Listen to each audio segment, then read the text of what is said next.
Good morning students. Today will start income method. जो income method मैंने online class में पढ़ाया था, बहुत स्टूडेंट प्रेजेंट नहीं थे, तो ऑनलाइन क्लास का जो इनकम मेथड का एक वीडियो बना देता हूँ, तुम वो वीडियो को अच्छे से देखो और समझ में आएगा। जो स्टूडेंट प्रेजेंट नहीं थे इसलिए मैंने बना रहा हूँ। इनकम मेथड का जो कैलकुलेशन होगा, कैसे होगा, और इनकम मेथड के डिटेल्स के बारे में हम जानेंगे। इनकम मेथड क्या होता है और इनकम मेथड में कैसे नेशनल इनकम को कैलकुलेट किया जाता है। प्रीवियसली नेशनल इनकम का जो प्रोडक्शन मेथड है, वैल्यू एडेड मेथड, उसका पूरा डिटेल्स मैंने बता दिया हूँ बहुत सारा न्यूमेरिकल प्रॉब्लम के साथ। उसको अच्छे से देखो, जो फॉर्मूला है फॉर्मूला को याद रखो, और क्या क्या पर्टिकुलर्स को लेना है, नहीं लेना है, इग्नोर करना है, वो चीज को देखो। ये प्रैक्टिस कैसे होगा, हम बहुत सारा न्यूमेरिकल प्रॉब्लम करने के बाद हम ये प्रॉब्लम को प्रैक्टिस कर पाएंगे। सो इनकम मेथड का जो प्रॉब्लम है आज स्टार्ट करेंगे। वैल्यू एडेड में तो पता हो गया हम कैसे कैलकुलेट करेंगे। Today will start the income method process. Through income method, how we can calculate national income, we'll start about this. So income method में पहला चीज हमारा आता है compensation of employees। पहले क्या आता है हमारा compensation of employees। देखिए लिख देता हूँ, compensation of employees। compensation of employees first thing है प्लस, इसमें क्या होगा हमारा plus rent plus royalty plus interest plus profit plus mixed income plus mixed income. Clear? So this is the formula of calculation of national income through income method। ये सब आने वाले के बाद हमें क्या मिलेगा, जो वैल्यू मिलेगा हमें एनडीपीएफसी। एनडीपीएफसी जिसको हम बोलेंगे domestic income. Domestic income NDPFC को बोलेंगे domestic income. So one by one हम डिस्कशन करते हैं कॉम्पनसेशन ऑफ एम्प्लॉइज क्या होता है। तो first one is compensation of employees. ये जो कॉम्पनसेशन ऑफ एम्प्लॉइज है ये तीन पार्ट में डिवाइड हो जाता है। यहाँ पे मैं तीन पार्ट लिखता हूँ कॉम्पनसेशन ऑफ एम्प्लॉइज का। नंबर वन में salary and wages in cash. Salary and wages in cash.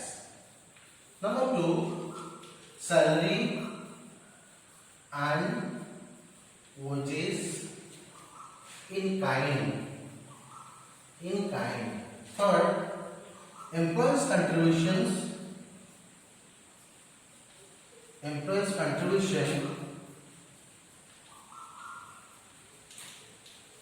to social security scheme। social security scheme, employees contribution to social security scheme। so जो compensation of employees है, ये compensation of employees हमें direct question पे वो value को हमें नहीं जाना है, पर अगर क्वेश्चन पे डायरेक्टली कॉम्पनसेशन ऑफ एम्प्लॉइज नहीं है तो ये तीन पार्ट में डिवाइड हो जाता है। क्या था first one is salary and wages in cash, salary and wages in kind, और employees contribution to social security scheme. ये पांच क्या है, salary and wages in cash, बहुत सिंपल बात है। We are working for any organization and organization is providing salary और cash directly to us. हम कोई भी ऑर्गेनाइजेशन पे काम करते हैं और ऑर्गेनाइजेशन हमें डायरेक्टली अगर कैश प्रोवाइड किया ना तो आ गया हमारा वो salary and wages in cash है। Clear? So next one is salary and wages in kind. Kind क्या होता है, काइंड में क्या होता है, दोनों में डिफरेंस है। यहाँ पे कैश होता है, मनी का इन्वॉल्व होता है, यहाँ पे मनी का इन्वॉल्व नहीं होता है।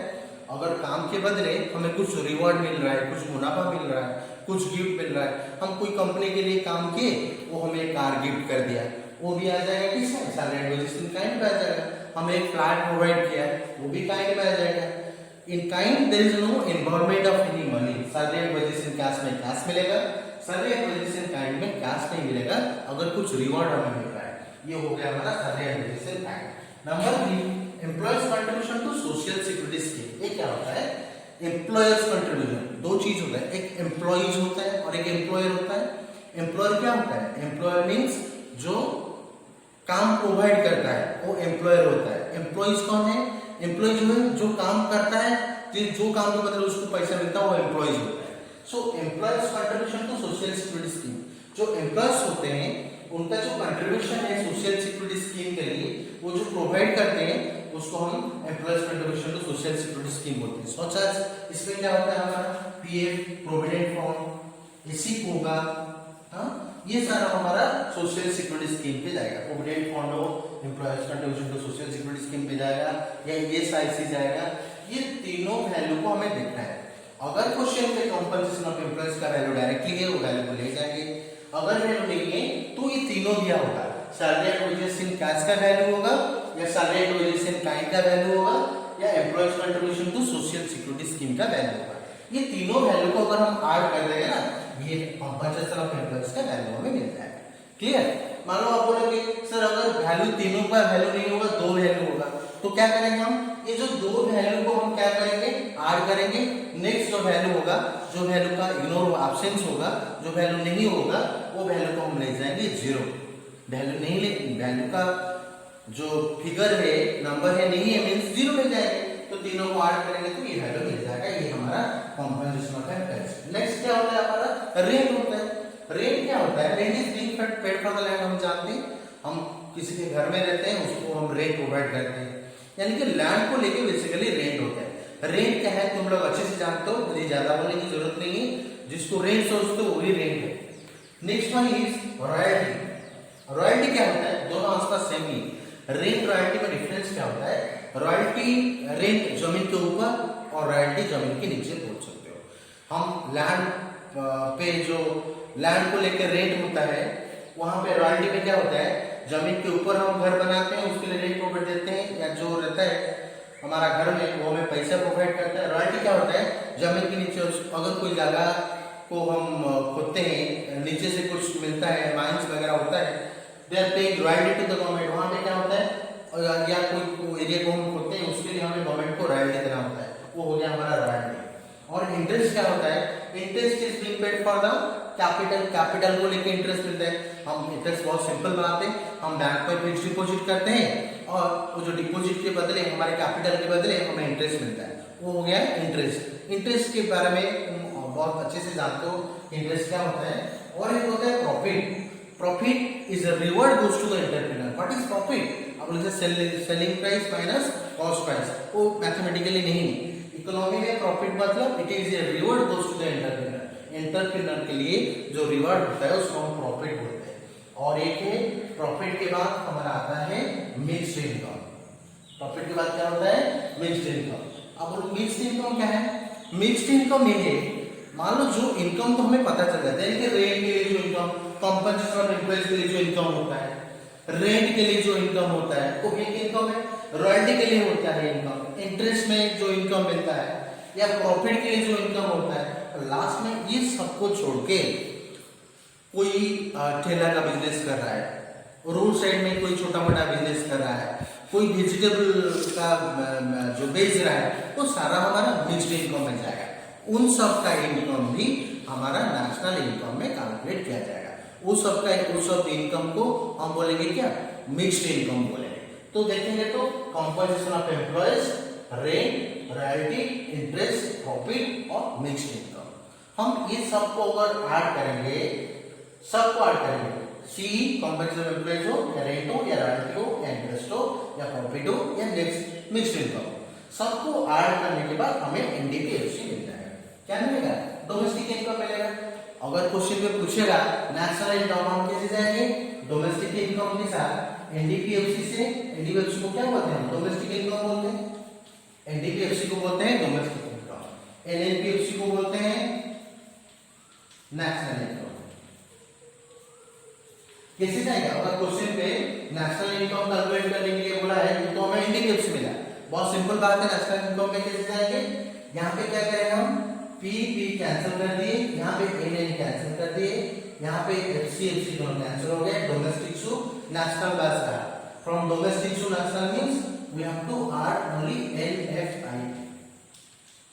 एनडीपीएफसी में अगर हम net factor income from abroad को ऐड करेंगे, हमें एनएनपीएफसी मिल जाएगा, जिसको हम नेशनल इनकम बोलते हैं। या बाकी कुछ भी पर्टिकुलर्स दिया होगा, जीएनपीएमपी कैलकुलेट करो या जीएनपीएफसी कैलकुलेट करो, या और कोई भी पर्टिकुलर्स हो, कोई भी वैल्यू कैलकुलेट करने के लिए बोला होगा, इन चीज को ब्रेक करके थ्योरी को याद याद रख के हमें करना है। मैंने जैसे तुम लोगों को पहले बताया था, ग्रॉस और एक नेट है, एक डोमेस्टिक है और एक नेशनल है। और ग्रॉस से नेट जाने के लिए जैसे हम डेप्रिसिएशन को माइनस करना पड़ेगा, नेट से ग्रॉस जाने के लिए डेप्रिसिएशन को प्लस करना पड़ेगा। डोमेस्टिक से नेशनल जाएंगे तो NFIA को ऐड करना होगा, नेशनल से डोमेस्टिक जाएंगे तो NFIA को माइनस करना होगा। NIT में सिमिलरली कैसे होगा, अगर मार्केट प्राइस से फैक्टर कॉस्ट जाएंगे NIT को प्लस करेंगे, अगर मार्केट प्राइस से फैक्टर कॉस्ट जाएंगे तो NIT को माइनस करेंगे, और फैक्टर कॉस्ट से अगर मार्केट प्राइस पे जाएंगे तो NIT को हम प्लस करेंगे। ये तीनों प्रोसेस पहले जाना है, ये फंडामेंटल्स है। वो तीनों प्रोसेस पता नहीं होगा तो हम ये कैलकुलेट नहीं कर पाएंगे कि डोमेस्टिक इनकम है उसी के साथ नेशनल इनकम के हो जाएगा। पर क्वेश्चन तो इतना आसानी से नहीं दिया होगा ना, तुम कोई सारा वैल्यू दिया होगा, तुम इजीली सारा वैल्यू को ऐड कर दोगे और तुम्हें आंसर मिल जाएगा। जो वैल्यू मैंने लिखा हुआ यहाँ पे क्वेश्चन में ऐसा थोड़ी देगा, ये सारा वैल्यू भी क्वेश्चन पे तुम लोग बस ऐड कर दो, NDPFC मिल जाएगा या उससे GNPF पे या NNPFC पे चलेगा। इतना आसानी से क्वेश्चन नहीं दिया होगा, इसमें भी कुछ कंफ्यूजन है, वो चीज मैंने तुम लोगों को बताता हूँ। इसमें तो हम आसानी से कैलकुलेट कर सकते हैं, पर मैंने जो ऐसे बोला कि क्वेश्चन इतना आसानी से नहीं देगा तुम लोगों को, और भी कुछ कंफ्यूजन हो सकता है। जैसे मान लो यहाँ पे वो क्वेश्चन तुम्हें दिख रहा है, मैं बोल देता हूँ, एक क्वेश्चन में दे दिया है ऑपरेटिंग सरप्लस। ध्यान से देखो, ऑपरेटिंग सरप्लस क्वेश्चन पे देख रहे हो, ऑपरेटिंग सरप्लस का वैल्यू है। मैंने तुम लोगों को ये फॉर्मूला बोला था, पर क्वेश्चन पे ये तो फॉर्मूला है, सही बात है, पर क्वेश्चन पे तुम देख रहे हो ऑपरेटिंग सरप्लस का वैल्यू है। जो भी वैल्यू है ऑपरेटिंग सरप्लस का वो दिया हुआ है, तो हमें क्या करना है, ऑपरेटिंग सरप्लस का वैल्यू मान लो 1300 है फॉर एग्जाम्पल। वैल्यू अगर तुम्हें दिखाई देता है क्वेश्चन पे ऑपरेटिंग सरप्लस कुछ लिखा हुआ है, तो ये जो रेंट, रॉयल्टी, इंटरेस्ट, प्रॉफिट, जो चारों चीज है, ये चारों चीज का वैल्यू को हमें इग्नोर करना है, ये चीज को ध्यान देना। रेंट, रॉयल्टी, इंटरेस्ट, प्रॉफिट, ये चारों जो वैल्यू है, जो भी वैल्यू, मान लो रेंट का वैल्यू 200 है, रॉयल्टी का 500 है, इंटरेस्ट का 1100 है या प्रॉफिट का 300 है, जो वैल्यू होगा ये वैल्यू को हमें ऐड अननेसेसरी नहीं करना है अगर ऑपरेटिंग सरप्लस का वैल्यू दिया हुआ है। Operating surplus is nothing, it is just the addition of rent, royalty, interest and profit. Again it is the addition of rent, royalty, interest and profit. ये चारों को अगर हम ऐड करेंगे तो हमें ऑपरेटिंग सरप्लस का वैल्यू मिल जाएगा। फिर से बोल देता हूँ, ऑपरेटिंग सरप्लस का वैल्यू दिखाई देता है तो ये चीज को नहीं लेना है, तो ऑटोमेटिकली हमें फॉर्मूला को कैसे फाइंड आउट करना है। अगर ऑपरेटिंग सरप्लस का वैल्यू है तो हम क्या करेंगे, यहाँ पे सेम फॉर्मूला है, कंपनसेशन ऑफ एम्प्लॉइज है, उस चीज को ले जाओ, मैंने शॉर्टली यहाँ पे लिख दिया compensation of employees plus rent, royalty, interest, profit को नहीं देखना है, ऑपरेटिंग सरप्लस है, यहाँ पे मैंने लिख दिया ऑपरेटिंग सरप्लस। ठीक है, वो चारों क्या चला गया, कंपनसेशन ऑफ एम्प्लॉइज प्लस ये चारों के लिए लिखा मैंने operating surplus plus mixed income, मैंने यहाँ पे लिख दिया मिक्स्ड इनकम।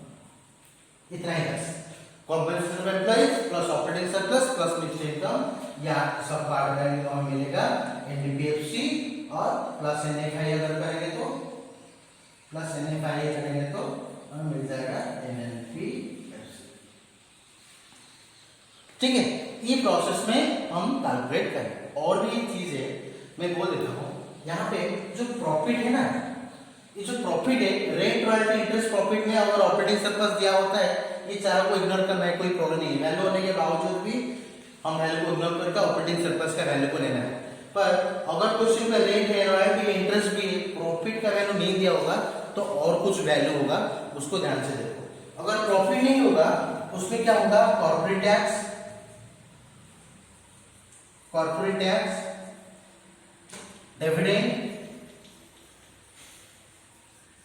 और एक हम retained earnings, retained earnings. Profit का वैल्यू नहीं है तो तीनों में से कोई भी वैल्यू होगा वो वैल्यू को हमें ऐड करना है, और कोई वैल्यू नहीं होगा वैल्यू को हमें जीरो कर देना है।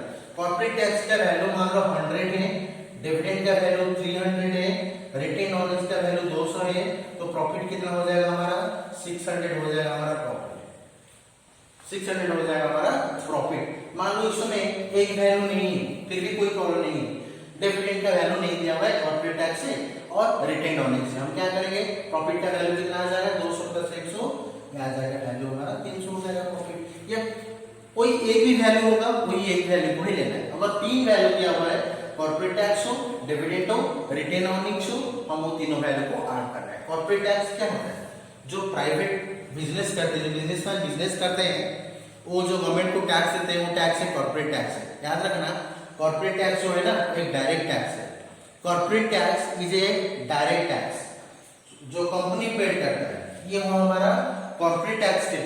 और डिविडेंड तुम अच्छे से जानते हो, कॉमर्स स्टूडेंट हो, डिविडेंड क्या है, हम अकाउंटिंग में पढ़े हैं, डिविडेंड पता है, जो शेयरिंग है। और रिटेन अर्निंग्स क्या है, रिटेन अर्निंग्स जो होता है वो सेविंग्स को बोलते हैं, सरप्लस को बोलते हैं रिटेन अर्निंग्स।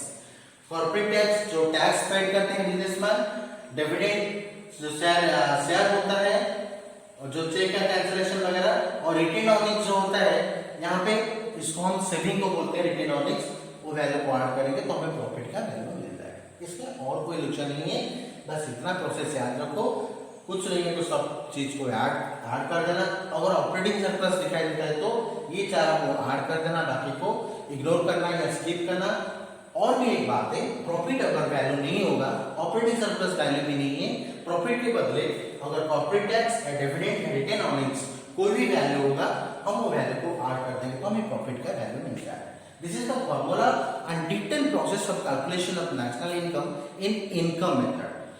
बाकी हम कुछ ना कुछ जो न्यूमेरिकल प्रॉब्लम करेंगे तो ये चीज के बारे में हम अवेयर होंगे और easily can calculate the national income in income method. कुछ प्रॉब्लम की तरफ जाते हैं।